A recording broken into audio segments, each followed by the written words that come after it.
Halo, balik lagi ke channel kakak. Kali ini kita akan membahas tentang non-disjunction atau gagal berpisah. Nah, siapa yang tahu apa sih sebenarnya non-disjunction? Oke, jadi non-disjunction atau NDG merupakan peristiwa gagalnya kromosom atau kromatid memisahkan diri menuju kutub yang berlawanan saat anafase mitosis meiosis 1 maupun meiosis yang kedua. Nah, mengapa NDG bisa terjadi? Jadi di sini ada dua faktor yang menyebabkan peristiwa NDG dapat terjadi. Yang pertama, benang spindle tidak melekat sempurna pada sentromer, dan yang kedua, ketidakmampuan sentromer untuk memisahkan diri saat anafase. Lantas, apa dampak NDG? Nah, NDG ini akan berdampak pada kelainan jumlah kromosom. Jadi kromosom akan memiliki jumlah yang abnormal. Dalam peristiwa ini disebut dengan aneuploidi. Nah, ini akan kakak berikan peristiwa meiosis yang normal dalam artian tidak terjadi NDG. Jadi di sini ada dua pasang kromosom homolog yang mereka akan memisah secara normal pada saat meiosis pertama maupun meiosis kedua. Nah, pada saat meiosis pertama kita lihat di situ kromosom yang ungu dan biru juga memisah baik yang besar maupun kecil. Jadi berhasil ya memisahnya, tidak ada kelainan di sini. Dan pada saat meiosis yang kedua pun mereka juga memisah dan masing-masing menghasilkan dua sel anak. Sehingga total anakan dari satu individu yang mengalami meiosis adalah 4 sel anakan gitu ya. Nah, kalau kita lihat di sini jumlah kromosomnya sudah mulai memisah secara normal. Nah, jadi ada 4 anakan ya di sini ya, dari 1 menjadi 4 anak. Nah, kalau kita lihat di sini jumlah kromosom antara induk dengan sel anakan itu berbeda ya. Sel anakan punya kromosom separuh jumlah sel induknya. Jadi kalau induknya 2N, maka hasil dari pembelahan meiosis yang pertama anakannya juga N, separuh ya maksudnya karena terjadi reduksi kromosom di sini. Dan pada saat pembelahan meiosis yang kedua, nah total anakannya semuanya memiliki kromosom yang separuh dari jumlah induknya. Nah, sekarang kalau terjadi peristiwa non-disjunction pada meiosis yang pertama, kita lihat seperti apa ya gambarnya.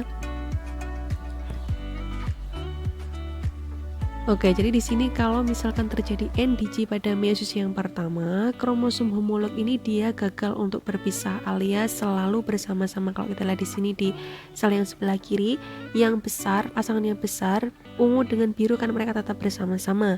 Dalam hal ini berarti terjadi peristiwa NDG yang harusnya memisah, mereka tidak bisa memisah. Nah, selanjutnya pada meiosis yang kedua, pada meiosis yang kedua ini pembelahannya, pemisahan kromatidnya seperti biasa ya.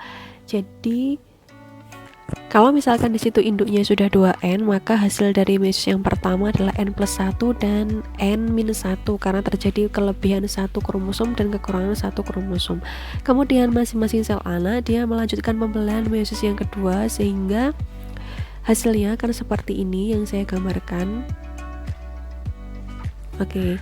2 anak memiliki 3 kromosom dan 2 anak memiliki 1 kromosom sehingga total kromosomnya adalah N+1.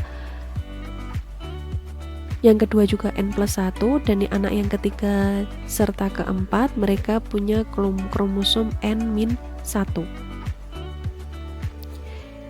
Nah, bagaimana jika NDG terjadi pada meiosis yang kedua? Nah, pada saat meiosis yang kedua ini berarti ketika meiosis yang pertama, kromosom homolog berhasil memisah, baik yang biru maupun yang ungu seperti biasa ya, memisah secara normal, tidak ada masalah. Baru ketika meiosis yang kedua ini ada masalah. Jadi kromatidnya itu yang mereka tidak bisa memisah menuju ke kutub yang berlawanan. Nah, ini yang saya gambarkan NDG-nya pada kromosom yang ungu besar gitu ya. Jadi itu mengalami non-disjunction karena kromatidnya tetap bersama dan tidak bisa memisah, terjadi NDG.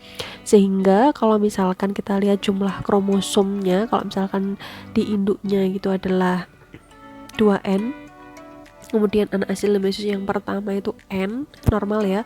Baru pada meiosis yang kedua itu anaknya mengalami kelainan kromosom N+1, kemudian N-1, anak yang ketiga dan keempat dia tetap punya kromosom N, normal gitu ya. Nah, itu NDG yang terjadi pada meiosis yang kedua. Nah, dari sini adik-adik bisa membandingkan antara hasil dari NDG yang meiosis 2 dan NDG pada meiosis yang pertama. Nah, bagaimanakah jika NDG hasil dari NDG itu mengalami fertilisasi. Kita lihat di sini sperma dan ovum yang normal itu akan membentuk zigot yang normal juga 2N.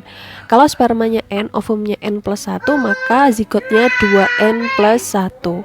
Dan ketika spermanya N, ovumnya N minus 1, maka zigotnya 2N min 1. Kalau kita lihat di sini, yang normal itu hanyalah 2N, yang 2N plus 1 dan 2N minus 1 itu tidak normal gitu ya. Nah, kalau kita lihat jumlah kromosomnya dari yang normal itu sperma 23, ovum 23, zigotnya berarti 46 kromosom normal ya. Spermanya 23, ovumnya N plus 1 berarti 24. Nah, sehingga jumlah kromosom totalnya adalah 47, berarti tidak normal. 23 ditambah 22 karena N minus 1, total kromosomnya adalah 45. Jadi 47 dan 45 inilah yang dimaksud dengan kelainan jumlah kromosom karena lebih atau kurang dari jumlah kromosom yang normal.